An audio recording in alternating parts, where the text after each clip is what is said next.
Jesse is impervious to red herrings. You'll never get him because he's not paying attention. That's right.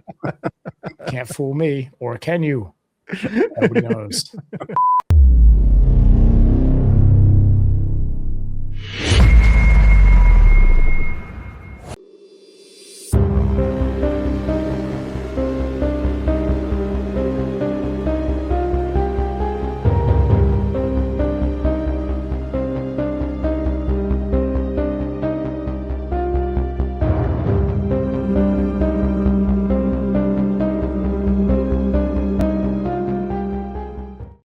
Welcome, everybody, to HTGS Reviews, and we have the full starting lineup back tonight. I am your host, Rob Coakley, joined as always by Dave Wilkins.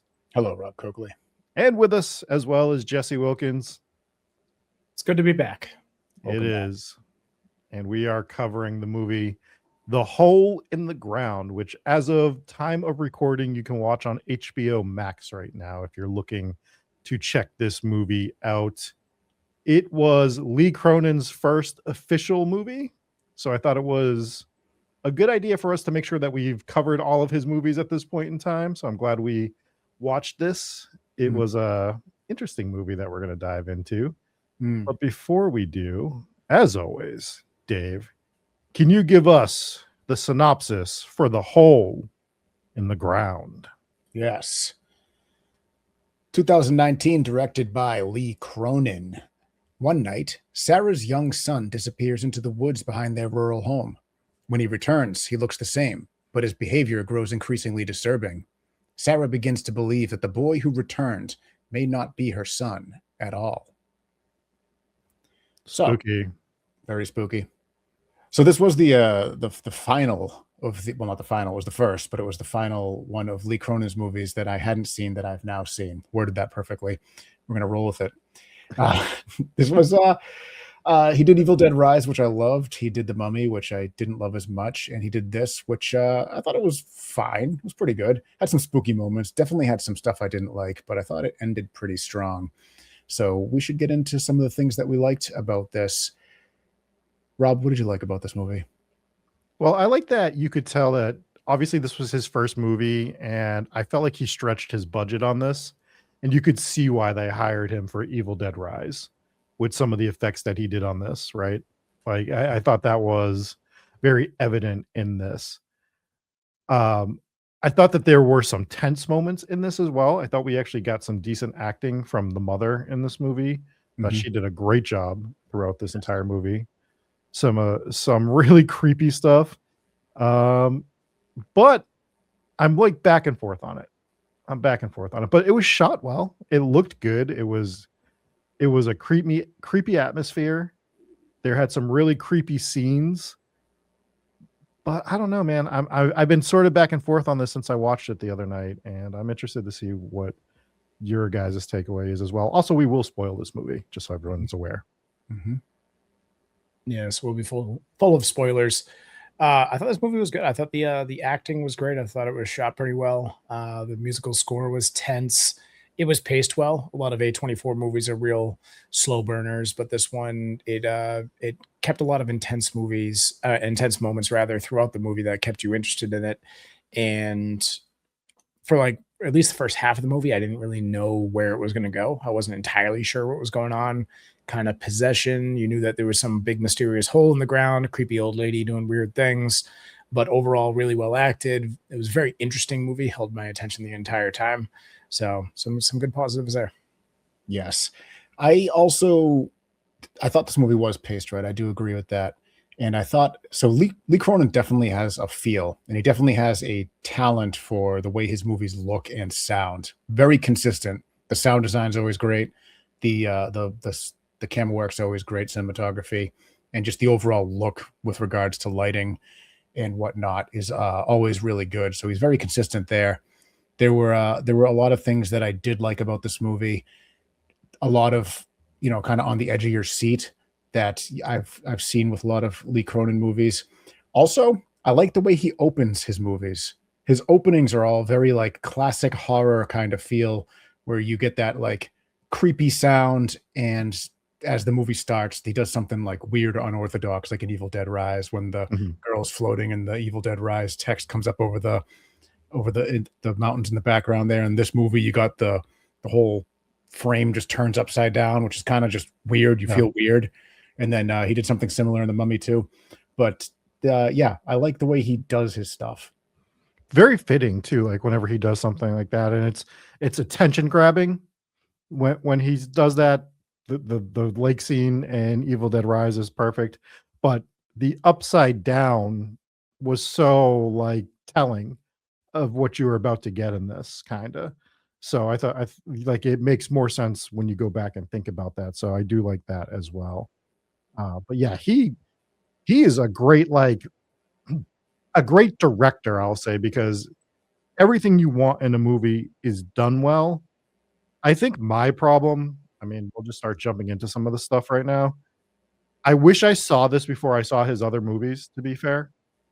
And I thought I had. I saw that opening scene and it was really reminiscent of another movie from Europe that I had seen before that I was like, wait a minute, had I seen this movie? And then it kind of veered a different direction. I must have also seen that movie you're talking about because I thought the exact same thing. I'm like, oh, I've seen this. And then like the movie started, I'm like, oh no, I have not seen this. Yeah, because It it was like, also, it also could have been one of those movies. I do this all the time. I'll start a movie and I'll fall asleep 10 minutes in. okay. Not because the movie's bad, but that's just how I watch movies often.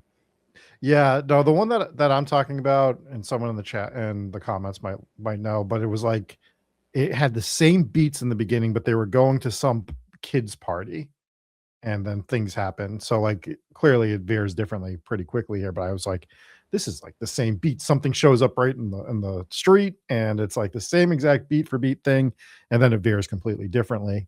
But I wish I had seen this movie first because again, spoiler, this isn't a possession movie, but it feels like a possession movie. That's kind of And like all of Lee Cronin's movies. that's what I was gonna say is like almost all of Lee Cronin's movies so far have been almost like a possession movie. Kind of. which This is- one's more like Invasion of the Body Snatchers. right. I agree. Like I know it's like formatted differently, but you're still dealing with that idea of seeing somebody that you know, but it's not them. Mm, Right. I know that the framing's different, that it's right. not possession like in Evil Dead or like in The Mummy, but it's still a figure. You're still dealing with a family that is looking at a loved one that is not the loved one that they know, Mhm. right, in some capacity. Yeah. Kind of like a mimic. Right. So, I mean, that's 3 Lee Cronin movies, and that's the same general concept. I won't say same exact concept in all 3, but like a same general concept. He's gonna be doing a paranormal movie coming up. I wonder if it's going to be about a possession. And I'm like, man, like I'm excited to see what he does with that. But if it's like about a ghost inhabiting a body, I might be out, dude. I might just be Mm. out and be like, you got to do something else for me, Lee Cronin. I think you got some good work in you, but give me something different going forward. And I think I would have actually liked The Mummy a lot less if I had seen this one first, because I think it would have wore thin on me even more at that point. Or maybe because the mummy monsters in this are way fucking cooler than the mummy monster in the Mummy movie. Those monsters at the end, I'm like, this would have been great in the Mummy. That's what these look like. Those Yeah. monsters are so cool. And we've got to stop spoiling the Mummy in this review. We're not spoiling it, so don't worry. But yeah, that would have been cool.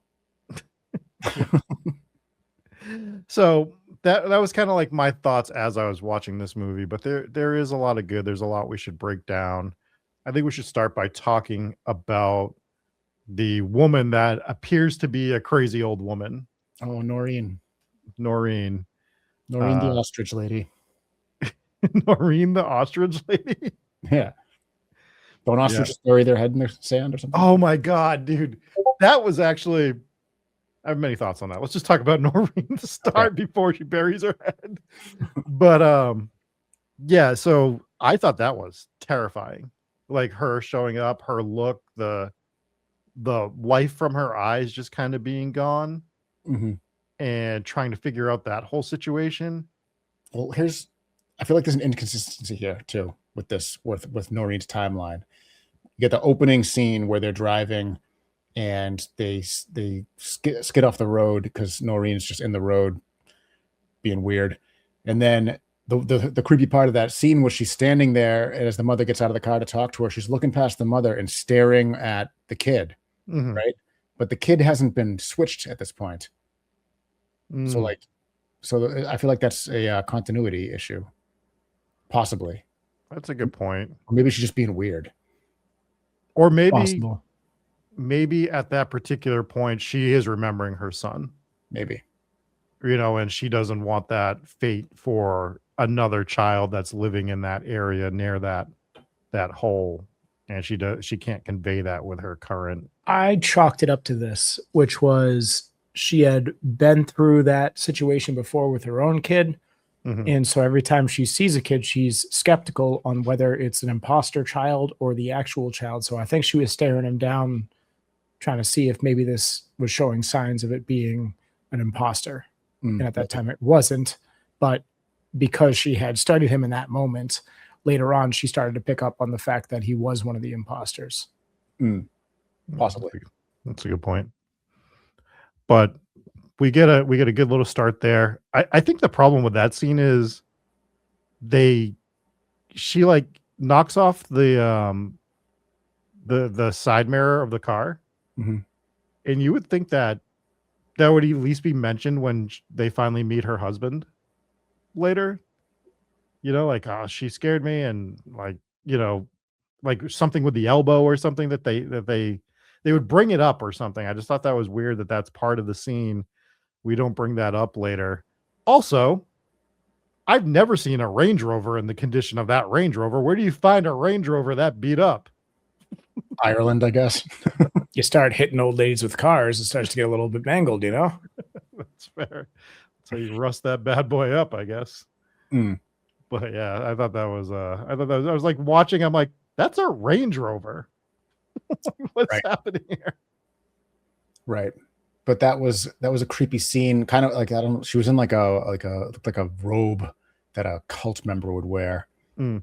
which I thought was kind of like a weird costume design call there. But whatever. Because I was like, what's this? I was like, is there going to be like some sort of cult in the woods or something? But no, she turns out she's just like a crazy old lady who lives nearby. So I thought Yes. that was kind of weird.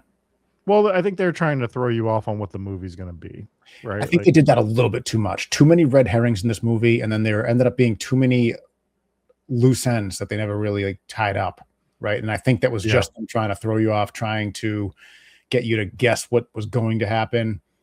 You had the mother's scar on her head that was referenced vaguely a few times. That was completely left. I thought they were going to bring it back in the end. I thought we were going to be like, you're going to glimpse of the mother and she had no scar or something. You'd be like, oh my God, it's not the real her, That's exactly what I thought. Yeah. Bring this up. I was like, they brought this fucking injury up like 5 times. The doctor's pointing it out, talking about it from an accident. We're showing it. We're like, oh, you have this scar. And I was like, that's going to be what they do at the end of the movie is they're going to switch her. Mhm. And I kind of have a theory on this. So, well, since we're talking about this, let's just talk about this now. This movie, I was watching this movie, and there's this movie is, like you said, a body switch movie where like a creature switches out with the human and takes over their form. And I was like, this is a lot like the movie Us. And I was like, which one of these came out first? And I looked, close, right? they came out the same month and the same year, technically. That in the theater. sucks. Yeah. Well, So must have been so pissed off. so I was wondering, like, did he switch his ending? And I don't know if he did or didn't. I probably should have looked into this. Did he switch his ending based on Us, or was this always the original ending? Right? Because if you did what we were just saying, it's very much Us-like at that point. I don't know if there was enough time. If you're saying they came out the same month, they didn't have enough time to switch anything out. They might have shot 2. Sometimes they shoot 2 endings, and Yeah. they decide which one they want better from a test screening. It could have been the other way around too. I was True. also expecting something to come from this scar situation, but after they didn't really address it, after they addressed it but didn't really tie it into the ending of the story, I was like, oh, that's just from to show that the ex-husband was actually abusive, and it must have come from an attack from him, and she's lying to people, telling them that it came from an accident when it didn't. Right. And maybe it came from her previous relationship, and that was just to show that she didn't leave him for no reason, and that it was justified that she moved away with her son into the wilderness in Ireland or whatever. And it was just to show that it was, real damage was done, and that's what I assumed. I don't know if maybe I missed a part of it. No, But that was like the groundwork that they laid for that scar. But I also think they were using it as a red herring. So you'd think that it got to a point in the movie where you're like, is this really happening? Or does she have like some crazy like head injury where she's imagining all this stuff is going to be one of those that types of too. movies? Yeah. So they did that, but then they kind of just left it and didn't really address it ever again, which I think they focused too heavily on it to just leave it and abandon it altogether. Yeah, that's where I was with it. Like you can show it, but there was multiple times that we talked about this head injury and it Yeah, just and you know what goes else is away. that makes me think about it now, because then the old lady who is dealing with the same thing that she's dealing with, or was dealing with the same thing, when she goes up to the car and has that jump scare moment where she starts smashing her head against the car, and it's leaving blood on the car. So maybe it's opening a window. It's like, is this all in both of their heads, and they have head injuries, and so they're just imagining this whole thing? Yeah. Hmm. What's her plan though? That's the other problem. So like when we go to that scene, because that is a terrifying scene, it is a scary moment. But what is when she notices that the kid isn't the kid anymore, and she starts smashing her head against the window? What's her plan? Yeah, I don't know. I feel like she might have been too crazy at that point to have a plan. She just saw that this thing was happening over again and she lost her mind even more so than it was already gone. That's what I kind of got from that. I feel like that character was written fine. I don't think it was really any continuity issues with her, but I feel like this movie threw a lot of red herrings at us, and I felt like it was a little bit sloppy. Yeah, there's other sloppy things in this movie as well. Since we're talking about some of the sloppy things, the thing that I found one of the most one of the sloppiest things that this movie did is one of the ways you can tell that these creatures are the creature and not the person is through the reflection in a mirror. Mm-hmm. And you're telling me that you didn't have any mirrors in your, I mean, like I have one mirror in my house, but I'm a single dude that lives alone, so I just have the bathroom mirror. But Yeah, I like, will say this. You're onto something here, because when you want to make sure your kids are actually brushing their teeth before they go to bed, especially at that age, you go in the bathroom to make sure that they're brushing the teeth, and yeah, you make sure they're doing a good job. And that is a point where you would always see them in their reflection. Now, this makes me want to go back and watch the movie and see if there's any little hidden things that I miss about either there's no mirrors in the house, or they purposely choose angles where you wouldn't see him in the mirror, or at least that the mother wouldn't see him in the mirror. So I will have to, I will watch this one again, because when I finished this movie, I was like, I don't really know what happened. I was like, got a general idea, but I kind of don't know what this movie was actually about.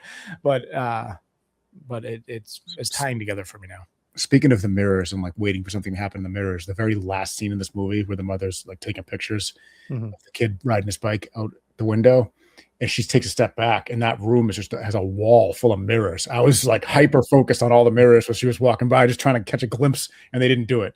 I'm like, yeah. Well, it was smart that they did that, which was, there's a house full of mirrors to make sure that they're both not. But if you noticed, I believe in one of the pictures that she took, the kid's face was a little bit distorted. So it was like, oh, kind of leaves you on a cliffhanger. Like maybe he's not really your kid again. I liked that. I thought that was a smart way to end the movie. Just like a little bit of ambiguity, a little bit of a cliffhanger, and a little bit of uneasy, because you saw that picture. You're like, oh shit, is it the wrong one again? Because there were a lot of those creatures down there. How do we know that there's not more than one doppelganger? Right. Yeah. Also, it didn't really show her get out. It implied she did, but there was also a doppelganger of her down there. So, but exactly. Yeah. But the doppelganger would never put all the mirrors in that room. So that's how we know she's not. True. The I believe that she wasn't, but I like that they left it almost sort of ambiguous. I thought one of the interesting things that led her to believe that it wasn't actually her son was he started eating a bunch of foods that he normally didn't eat. He wasn't ready to eat anymore. And then it was he was eating a spider, which he was terrified of throughout the movie. So I was like, all right. Yeah, I like that scene where she was peeking under the door and the hand comes to grab the spider and the arm is just super long. It's so creepy. Yeah, Yeah, that was a good creepy. one. Yeah, I was getting kind of like Babadook vibes for the first half of this movie. I Yeah, was like, this just just feels like the Babadook again. the dynamic between the mother and the son a little bit, although the son wasn't quite as psychotic as the son in the Babadook. But yes, I also got those kind of vibes. Yeah. Yes. I found one of the better scenes in the movie, the one during the school sing along or the talent show or whatever it was. Yeah, that was And cool. and I thought that was a great scene because that was where you were like, oh, it is in her head, Right. you know, because she's watching him. And I think it also kind of just shows you that parents know their kids so well, Mhm. right? Yeah. But as outsiders, you always like have that question of like, you can't really know someone that well, but like you know your kids that well because Right. it's just so instinctive. There's like that instinct, not that I'm a parent, but like but just having, you know, friends that have kids and seeing other Yeah. people with their kids, there's like this instinct that a parent has with their children. My mom was insane where she would wake up in the middle of the night if like my big brother had snuck out of the house to go play basketball, and she would wake up and just before getting out of bed would be like, I know he's down at the school playing basketball right now. And they would drive down to the school and he was there playing basketball. Just like this freaking weird instinct that parents have. Yeah. And Mother's intuition. yeah. But what you need to do if you're a mother and you have your mother's intuition is not behave the way she behaved in the office after the performance when the music director's standing there and the kid's standing there and she's standing there and then just sprints away down the hallway in fear. Just, you can't do that. You got to keep it together. Even start yelling, that's not my son. Yeah. Just, it was so awkward the way she just ran away down the hallway. It's like, dude, you can't do that. Yeah, you got to take a step back. You got to figure this shit out real quick because put on your poker face and get out of there and then figure it out. Right. But, then we kind of get to like the apex of this film where the kid, she figures it out, right? And the kid now realizes he's figured out. And this is where it gets really fucking stupid. Stop doing this. It is never scary when the little kid just starts like karate fighting and like doing judo hip throws and throwing adults across the room. It's never scary. It always looks stupid. It always looks goofy. This is why I can't get into Chucky. This is why I can't get into. I was just about to say that. I was going to say like this is why I couldn't find Chucky scary even as a kid. Yeah, just you can have a kid that's scary. You can have them do creepy things. You can have them do things like in Pet Sematary where the kid creeps up behind him and slices his Achilles tendon. That's scary, but you can't have the kid just judo fight an adult. It optically looks really stupid. That's not even my problem with those scenes. My problem with the scenes is once you establish that that's what these creatures are capable of doing power-wise, like this, like they're throwing her like across the room like it's nothing, right? Mm-hmm. And then she's able to struggle with it later and like actually like have a standard fight with it. Yeah, that's my problem. Like you're establishing a power level and then you're downgrading that power level later. Yeah. Or what you do is too much. Sorry, just too much off-screen stuff too. Like they go, it's like off out of the frame, and there's like a big fight happening. You're like, oh, kung fu noises. Yeah, like, it's not scary. What you could do in a situation like this, I think, is have him sort of like half transform back into the monster thing with like a really long, scary arm. That could be different. That could possibly work. But you can't just have like your dummy little like kid. Could be arguably way more goofy because you still have small kid now just with really stretchy arms like the dude from One Piece or something fighting. Like I don't think it's gonna look very good. Maybe, but I don't think it could be worse than what we got, which was just goofy. You might be right. Yeah. I just think you have to be consistent in those scenes. Like if you're gonna do that, be consistent with it. And I think that's where we get her, you know, them outside when they've sort of after the fight and he's buried her head in the ground. And I'm like, as I'm watching it, I'm just like, as long as I'm awake, my head is getting out of that ground. Yeah. Right. Like I'm not staying in, like my head's not staying buried 4 inches in the ground. Like, what is this? Like, it looked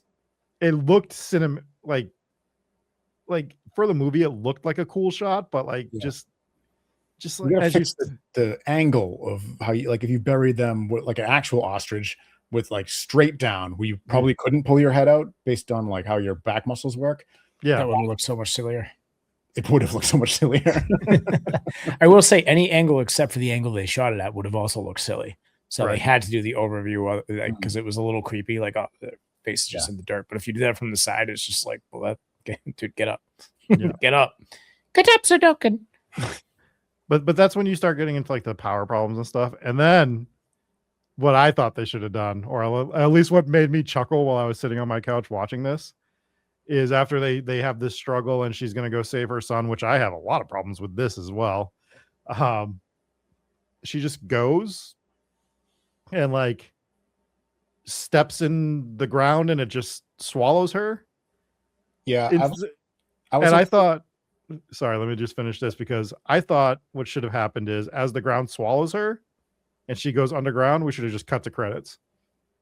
that would have pissed me off. That would have pissed me off because it would have made me laugh. Like she's like she's like going down underground to save him, and like she gets swallowed. Like, oh, you're in the ground now, you idiot, you're dead. I didn't have I mean, optically I had a problem with that at first. I was like, this looks weird. I don't know if we're getting in like an Insidious thing now, where she's going into the other side. But she gets down there. Now we kind of have like a Descent sort of feel, where she's going through the caves. You have the claustrophobia going on, and then she's seeing the skeletons of all the other children that were pulled down there. That was eerie. And then she finds her son, and then you get the monsters sort of like emerge, which I thought was a really good scene. And the monsters I thought looked really cool, and I liked that. So I liked the underground thing at that point. I liked the whole doppelganger thing that was going on. I liked how she was her own doppelganger, or not, she wasn't her own doppelganger, but the monster that grabbed her leg or her arm turned into her. I thought that was really cool. And what I didn't like is how then suddenly they were just out of the hole. Because the whole time I was like, how the fuck is she going to get out? Based on the way that she went in, how are you getting out? And they just, they must have also been like, oh yeah, good point. How is she getting out? And they just skipped that part. Yeah, she should have just crawled down the big hole that they kept showing. It's called the hole in the ground. Go into the big hole in the ground. Well, that is what she did. I know, but like go into it fucking normal. Like it's huge. Like crawl down the side of it. I don't know. Don't take the dirt elevator. Well, no, I think that was so the thing that was annoying me up until this point was they never showed the entire hole. They kept like showing you like part of it where you couldn't see how deep it was. They would never show the actual middle of it until she went down, and that was the middle of it. It was just like a quicksand situation. Right. Yeah. My other problem with that whole scene is like that kid's been changed for quite a few days at this point. How is this kid in the hole still alive?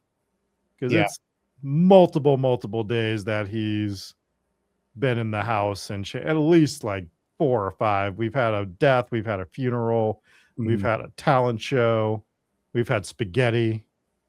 Like there's a lot going on in that course of however long that they're there. We had spaghetti. I'm like, what is he talking about? Oh yeah, the spaghetti scene. That was uncomfortable. Reminded me of the crawfish scene and The Substance. Oh yeah. Just stop doing the zoom in on the mouth. Nobody wants to see it. Yeah, I hate it so much. Let's not do that anymore. But yeah, and then we get to that whole, she had locked the thing in the basement, and this is like part of my power level problem, is she puts him in the most confined space that's the hardest place for her to get out of the house, and she fights him down there, and she's having like an actual fight, and like that really took me out of it based on what we had seen the creature do. I'm like, you can't do both. You can't do both, and you can't have the character doing stupid shit like making this stupid decision. Right. So that was kind of my bigger problem with the ending of it. Yeah, I had some issues. We talked about all of them, but I did think it ended strong. I liked the ending of this movie. The very ending, like after, like almost like the epilogue. Yeah, I agree with I liked the monsters. Sure. I liked her being down in the hole. Kind of gave me like a Descent kind of vibe. I already said that, but so I liked, from that point on, I liked it, but I didn't like I didn't like when the kid turned into a little superhero. Yeah. Well, I mean, again, I've already told my problems with that. But then you have the car driving away scene, and I was just like, man, I can't believe that this and Us came out. I mean, spoilers for Us. It's 7 years old at this point. Your problem if you haven't seen it, I guess. Yeah. But it's almost the same exact end scene. So like I found that like crazy. That's why I was looking up the dates. I'm like, somebody bit somebody here, but clearly they didn't. It was just sort of one of those weird zeitgeist things where same idea, same time sort of happens. And I mean, not the same exact thing, but almost feels the same. So I thought that was kind of weird. We hear about this sometimes too, where a director will get like they'll catch wind that another director's doing the same thing that they're planning on doing. Not that anyone's biting on anybody, but they'll get that and they'll have to change. Like I forget what movie we were talking about. Might have been an Eli Roth one, but they found out the end of the movie and we're like, shit, we have to change it. Yeah, which is wild. So I think what was it? Malignant was one of the ones, and I forget what the other one was. Well, we all like to forget Malignant because it was a terrible movie. I like to remind you because I loved it, and I love that you hate it. It's such a shit movie. Speaking of shit movies, let's give this movie. I'm just kidding, Lee Cronin. Don't fight me. But let's give some scores to this movie. I have this at a 3-3. I think it's a good movie. I think it has its flaws. I think it shows that Lee Cronin is definitely a capable director. He does a lot of things well in this, but some of the logic gaps that I feel like are in this movie and some of like the other stuff that I just was a little off on makes me put this at about a 3-3. Yeah, I had this at a 3-8. If you're going to try and trick me with your red herrings, you better trick me. Otherwise, I'm going to take points off because it's just going to piss me off. I was tricked. I didn't really know what was going on. So I got it at a 3-6. I'm gullible. I am too stupid to understand when you're throwing me in all these wrong directions. So, but no, I thought it was acted really well. I didn't have any issues with the acting. I thought the kid did great. I thought Sarah was a good character. And I thought the monsters looked really cool. Score was good. It was shot really well for the most part. There was a couple scenes where I'm like, this looks like a soap opera. But then, I don't know, they corrected it. So I thought the special effects were pretty good. So overall, it was a good movie. A little confusing at times, and certain things like the off-scene kung fu fighting and the kid, the optics that David mentioned with the kids fighting never works. So Never. Yeah. I didn't really know what I was watching when I was watching it, but overall, I accept the premise. But it was a watchable movie. I'd recommend it. 3-6 for me. Jesse is impervious to red herrings. You'll never get him because he's not paying attention. That's right. Can't fool me, or can you? Nobody knows. Well, that is going to do it for this episode of HTGS Reviews with The Hole in the Ground. Again, you can watch it on HBO Max right now as of the time of this recording. And if you do, let us know your score in the comments or on Spotify or wherever you listen to us. Until next time, I'm Rob. That's Dave and Jesse. Peace.